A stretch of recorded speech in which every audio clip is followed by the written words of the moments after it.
The broadcast is now starting. All attendees are in listen-only mode. Good afternoon, and thanks for joining us today. Our client conference was originally scheduled for June 25th and 26th, and unfortunately has been postponed until next year. This is the first of a series of webinars this summer featuring some of our main speakers from the originally scheduled conference. Today, we will be discussing environmental, social, and corporate governance, better known as ESG considerations. ESG is a factor that impacts both assets and liabilities for insurers. As investors, we must be mindful of the impact of ESG factors on the investments themselves, and also how other investors are viewing ESG considerations. We could go to the next page, please.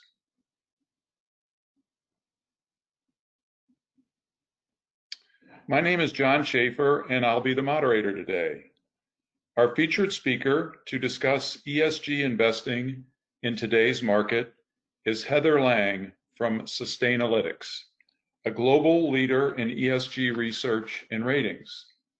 Heather is the Executive Director for Sustainable Finance Solutions at Sustainalytics.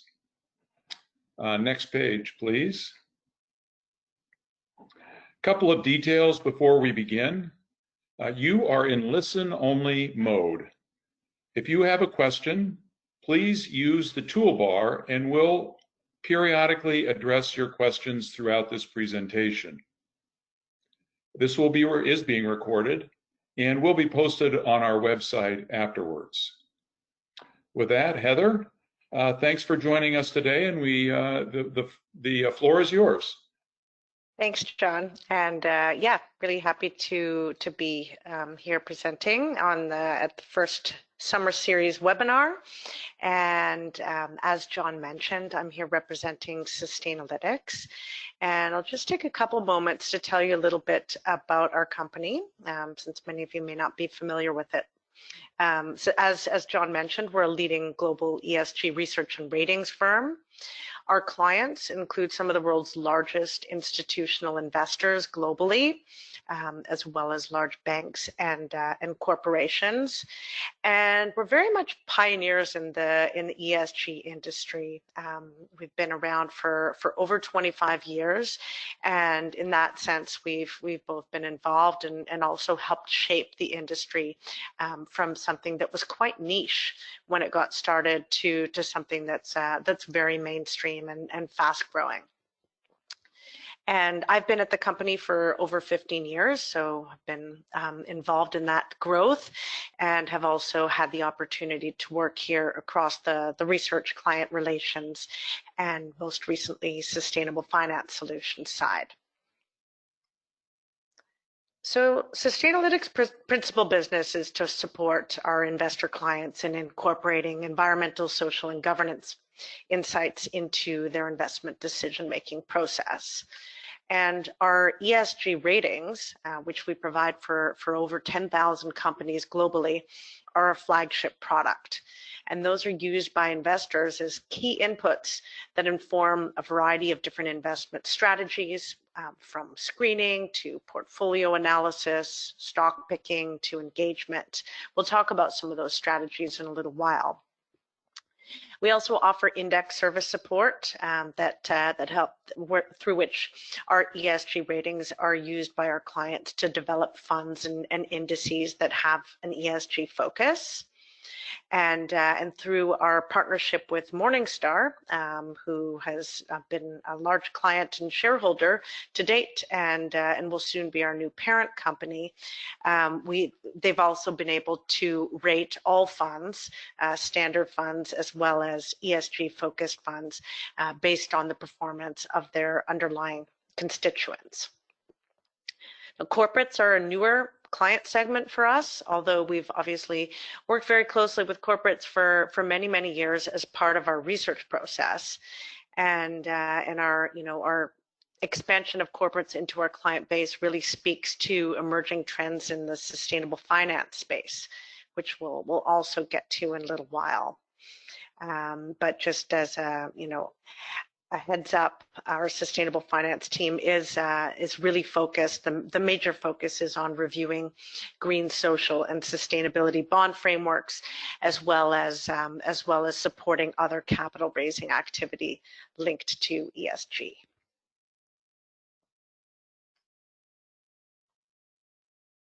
Hey, Heather. Yes. Before we go on, we have an early question.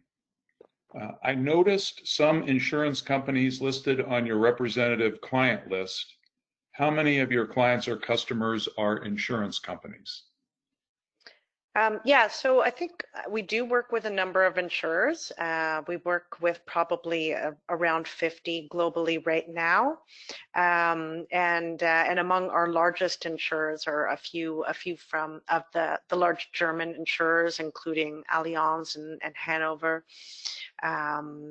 Suncorp from Australia, AG from Amsterdam, and so we are working with some of the insurers globally, and as you'll see, that's also a growing part of the market segment that's focusing on ESG. We also work with a couple of insurers for our external reviews of sustainability bonds, which I'll talk about a little later as well.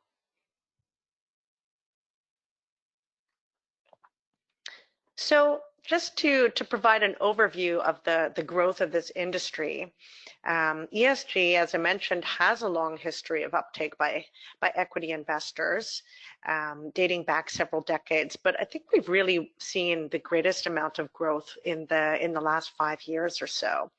By the end of 2018, based on the most recent figures by the Global Sustainable Investment Alliance, there were over 30 trillion assets under management. Was guided by some or informed by some ESG strategy or inputs, and we observed a 50% growth in asset management from 2016 to 2018 alone, outpacing many other investment categories. As you can see, Europe is still in the lead, but the US is quickly catching up. It's also interesting to see if you look to the right. This is based on the US Sustainable Investment Forum trends report from 2018, that there has been a large increase in the number of insurers that are incorporating ESG criteria into their process, and this has been also, a fast-growing segment of the market, both in the US and globally. So bringing it to the current context, obviously there's a lot of economic volatility going on, and what we're already witnessing by late May is that ESG funds across all asset classes are demonstrating resilience and outperformance in this volatile market. So in the first quarter of 2020 alone, we saw investment in ESG funds hit a record of over 10.5 billion, which doubled the same period last year. And this trend also continued right through April, despite the economic volatility. More than 70% of ESG funds across all asset classes performed better than their counterparts during this period, according to Morningstar. And this was primarily the result of ESG focus in the stock selection, really driving that outperformance, with secondary impacts relating to sector weightings, because of course companies, funds that have an emphasis on ESG tend to be underweighted in energy, which has taken a hit in the market lately, and also overweight in tech, which has been quite successful in the market. So those do have an impact, but according to Morningstar's analysis, the ESG stock selection has really played into that. So we've seen a number of noteworthy market trends in recent years that I wanted to share with you. One is a thematic focus being added to different ESG strategies and products. And that most prominently includes a focus on carbon risks, and also a focus on broader issues related to the Sustainable Development Goals, which has really emerged as a common framework or language for companies and investors to engage on ESG. We've also seen a shift to enterprise-wide approach to ESG integration. So really driving ESG across departments and asset classes versus more siloed approach that we experienced in the past, where you'd have sort of special ESG specialists within a given enterprise and focused on niche products and services. We really are seeing that expansion. Another trend is the growth in passive strategies and products. So sustainable benchmarks and ETFs where the weights or the tilts are oriented towards companies and industries that have strong ESG performance. And the biggest, I guess the biggest market trend is the growing emphasis on materiality. Gone are the days when forward-looking companies that were focusing their corporate social responsibility initiatives on giving back to the community. We're really starting to see that leading ESG performers are going beyond that. They're identifying what are their most material areas of ESG exposure and impact, and really kind of framing that around their own business model and streamlining those efforts to mitigate risk. And so that has really allowed and pushed ESG more into the mainstream. And we've actually seen a number of studies that have shown that companies that do so effectively outperform their peers, and suggest that investments in key ESG issues are shareholder value enhancing. And if you bring it to the current context also, we're seeing that companies with strong ESG performance have demonstrated a resilience that really stands out relative to some of their peers. And these companies are already demonstrating that they are, in many cases, better positioned to weather the current storm, and in doing so are positioned for longer term success.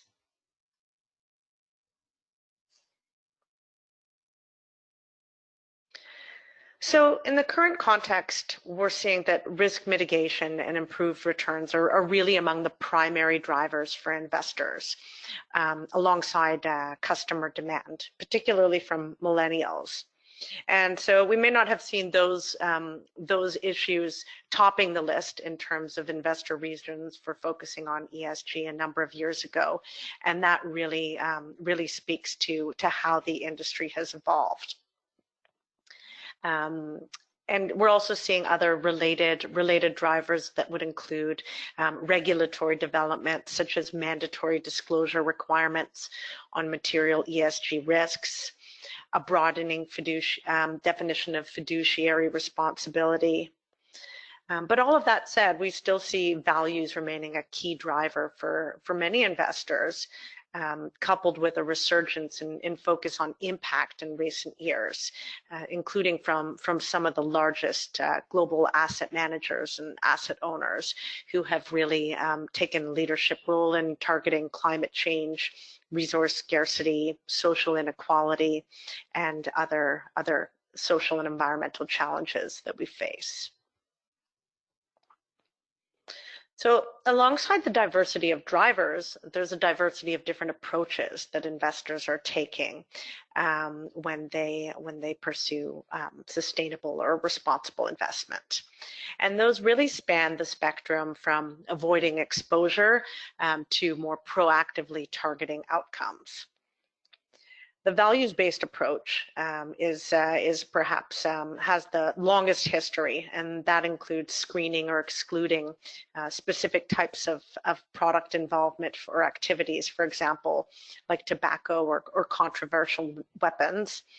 And we still see this approach being deployed to varying degrees by a lot of our clients. ESG integration is an approach that's most commonly linked to the mainstreaming of the industry, and I guess the benefit is that it's more of a lens or an overlay of ESG factors into traditional analysis or inputs. And the objective here is really on mitigating risk and improving returns. So in that capacity, the investable universe is not reduced via exclusions or screens, but it's adjusted with beta or discount rates that based on high to low risk ESG performers. Finally, we have thematic or impact investing, and that is really about proactively identifying companies that are demonstrating positive impact, either through their revenues or through their through focused activities. And here again, we'll see themes like low carbon, water, gender, to name a few. And with impact investing, we see that a lot in the private equity space, as well as in fixed income, which we'll talk about a little later in relation to green bonds.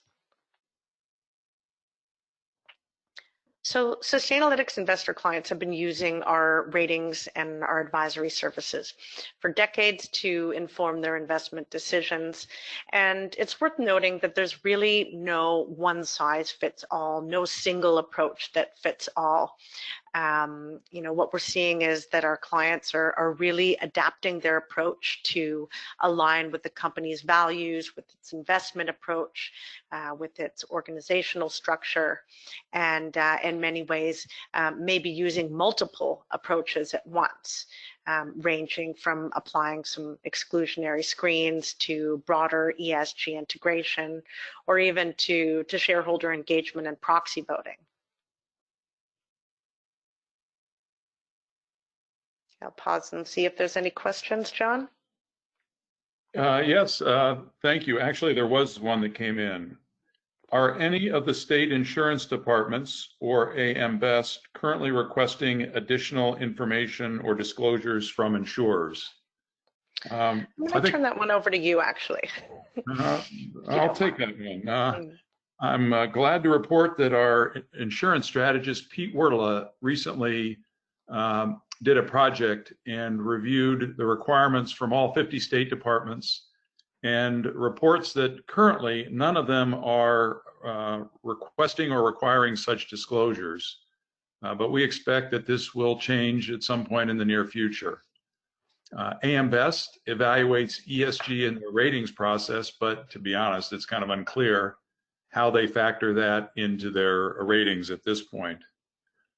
As you pointed out with your client base, ESG is a much bigger consideration in the EU and is a part of Solvency II stress testing. So definitely a factor in Europe and globally, and probably will be a factor for reporting here in the US in the not too distant future. Great, thank you for that.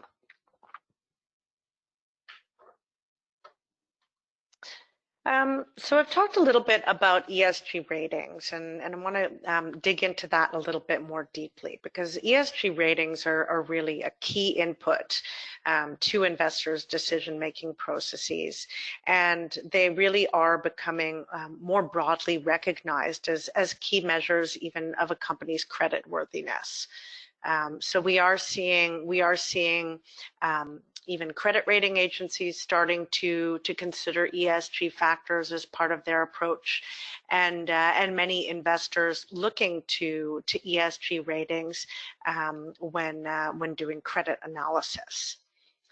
So with direct input from our investor clients after decades of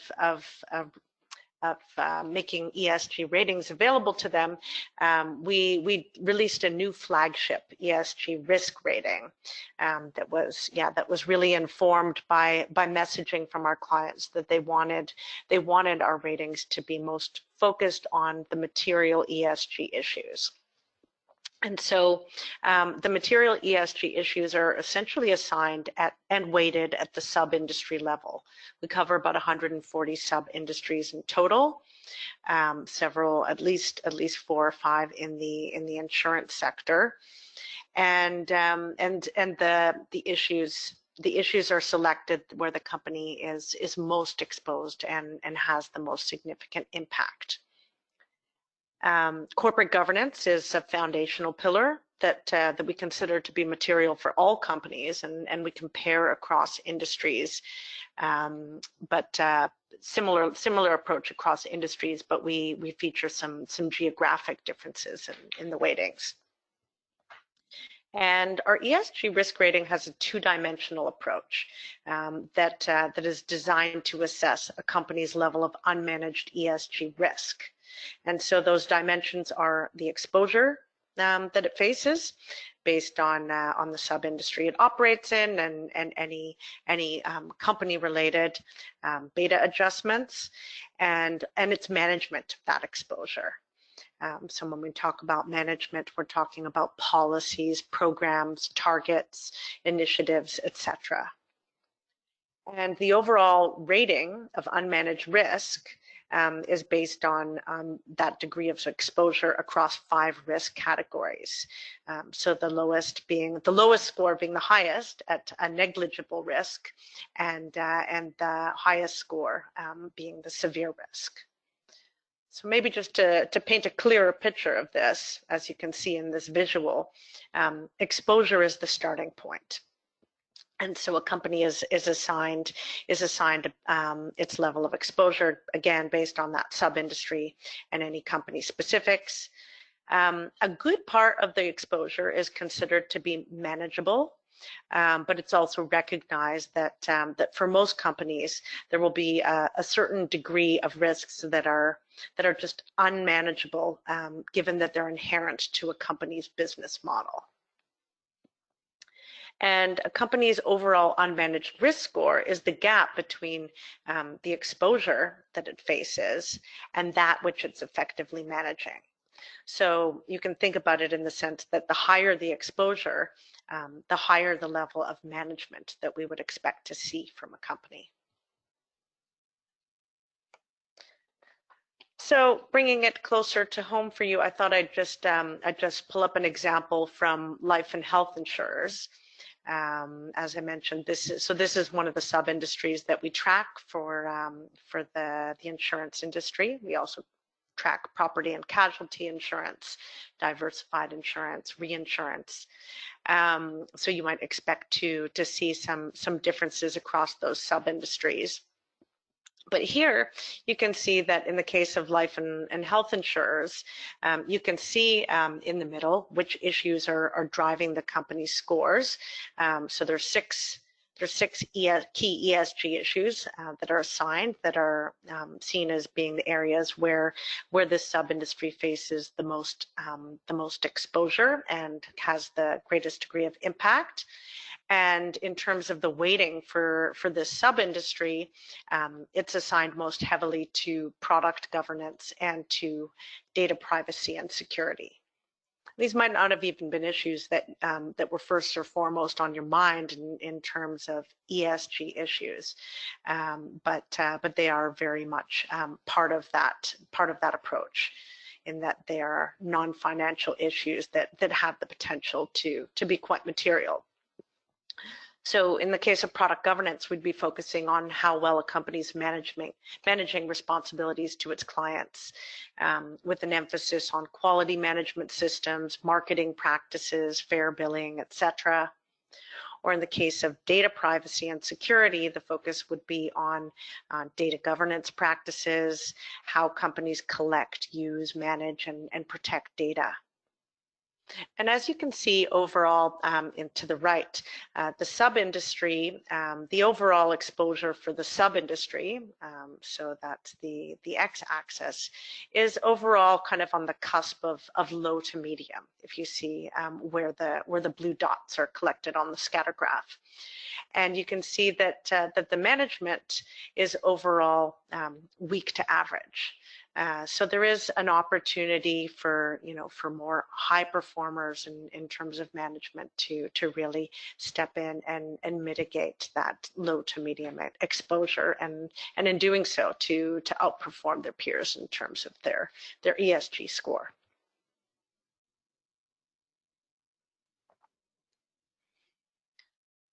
So as head of Sustainable Finance Solutions, I'd be remiss if I didn't spend the last section of this presentation highlighting some developments in this market segment, where the emphasis is more on fixed income, and I know that that's also an area of focus for many insurers and potentially for many of you on the call today.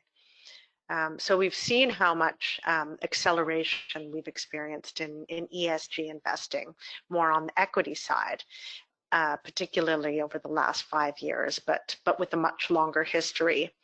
On the sustainable debt issuance side, the history is much shorter, but exponential growth over the last 5 years.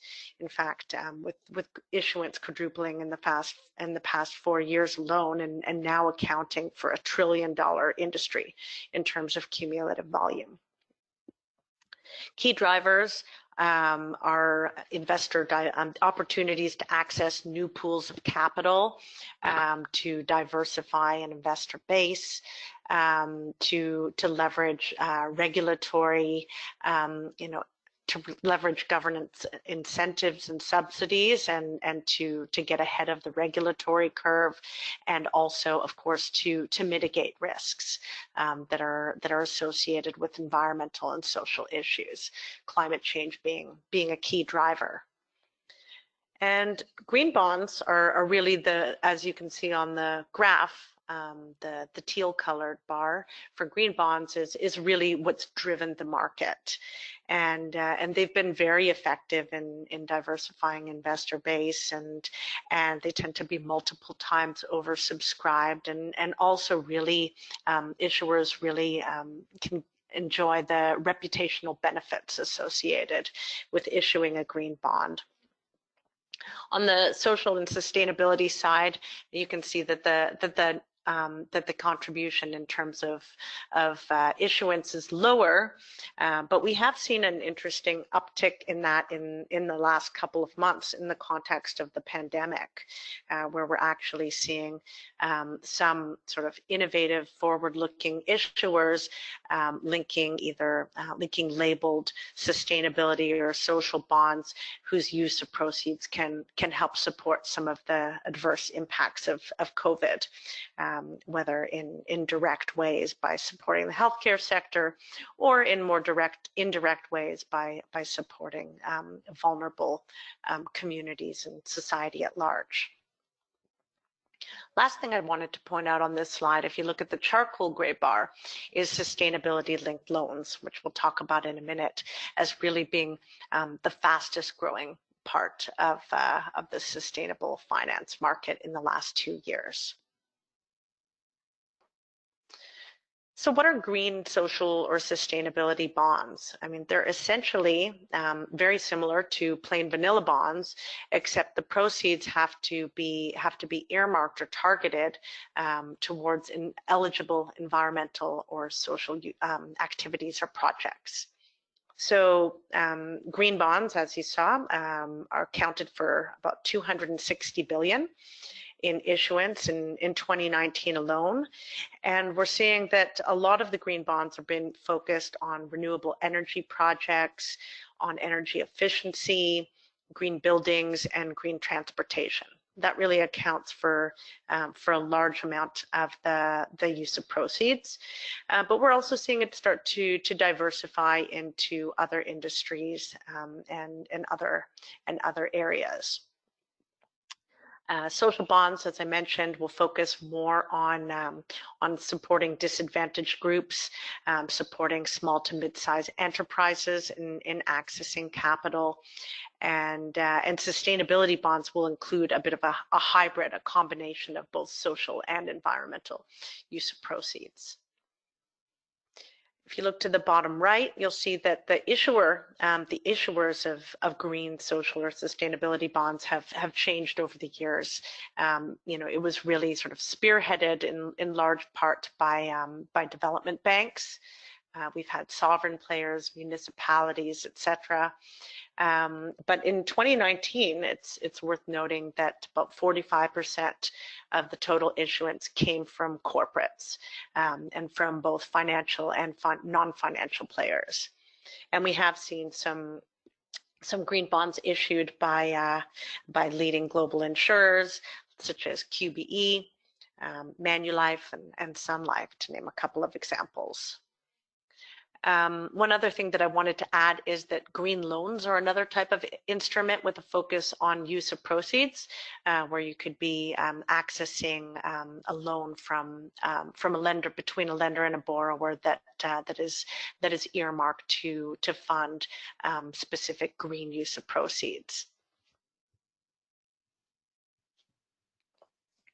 And while many lenders have also been using ESG ratings and criteria to assess their borrowers over the years, sustainability or ESG-linked loans have really formalized this process in the last 2 years. And so that's what that bar that I referred to on the previous graph, where you saw that this is the fastest growing market, 168% year-over-year growth in 2019 for sustainability-linked loans. And really, essentially, what they are is general purpose loans or revolving credit facilities through which lenders are able to incentivize their borrowers to improve their ESG performance by linking the interest rates to ESG ratings or sustainability performance targets. So this has been a really exciting development in the industry, and really also speaks to the extent to which ESG ratings, sustainability performance targets are starting to impact the cost of capital. And here you see that if a company improves on its sustainability performance target over the term of a loan, its interest rates will go down, and often the same will take effect vice versa. And the focus is really on incentivizing improved sustainability performance. And so in that regard, it's also open to all sectors as opposed to just the greener sectors or the greener projects or activities. And yeah, Sustainalytics ESG rating has been used as a sustainability performance target for many of these sustainability linked loans. So as I mentioned earlier, investors have been using ESG ratings for a long time now to inform their investment decisions.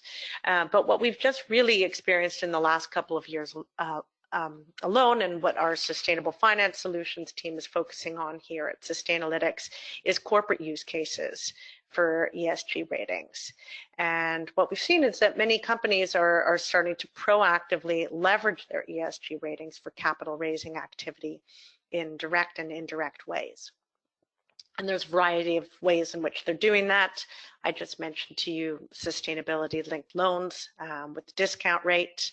If the ESG rating improves, we're also seeing a number of issuers taking their ESG ratings on roadshows when they are, investor roadshows for green bonds or even for vanilla bonds, and demonstrating their sustainability performance as an issuer.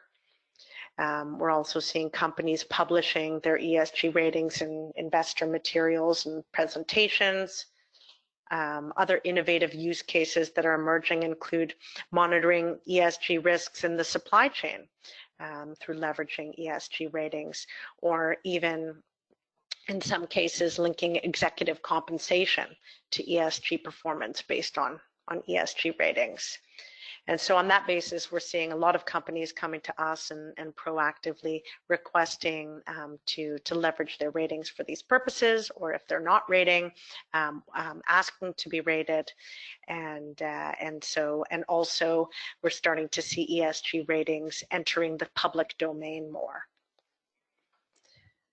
So before I wrap up, I just wanted to thank you for listening, and I really do believe that that ESG is demonstrating its versatility and its staying power, as we see what were once considered to be long-term ESG risks becoming more acute in the short term and in ways that we hadn't predicted. And so, so I'm happy that you took the time to join the session today, and I'd be happy to answer any further questions you might have. Heather, before we let you go, there was one question that came in late. Is there a clearly defined criteria to be a green or sustainability bond? And are there independent organizations that score and monitor compliance? Sure. Yes. So we certainly we assess compliance. That is one of the core parts of my team's business. We're an external reviewer that provides a second-party opinion of a green bond framework. So, for example, any issuer that wants to issue a green, social, or sustainability bond has to have a specific framework that outlines how those proceeds are going to be allocated, how related projects or activities are going to be selected, how those proceeds are going to be managed, and what a company is going to do, and what investors can expect in terms of reporting, because disclosure is obviously a key aspect of this, making sure that that companies are reporting to their investors on the allocation of proceeds and also on the impact of the proceeds to the extent possible, whether it be in terms of GHG emissions avoided or jobs created, to name a few examples. And so that's where we step in. It's not mandatory to have a second-party opinion, but it is something that that investors are increasingly expecting, and also it supports the issuer in also understanding market needs and demands, in defining what's eligible. That, and of course working with an underwriter that really has some expertise in that domain. Well, Heather, thank you very much for your presentation today. We really appreciate it. Sure. Just as a reminder, the next in our series of webinars will be coming up on Thursday, June 25th at 9 a.m. We're going to do this one in the morning.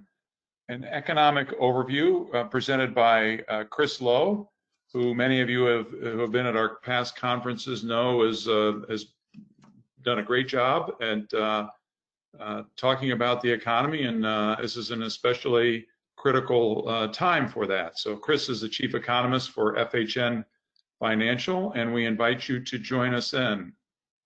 Thank you for joining us today. We appreciate your involvement with this program and look forward to speaking with you again in late June. Thank you.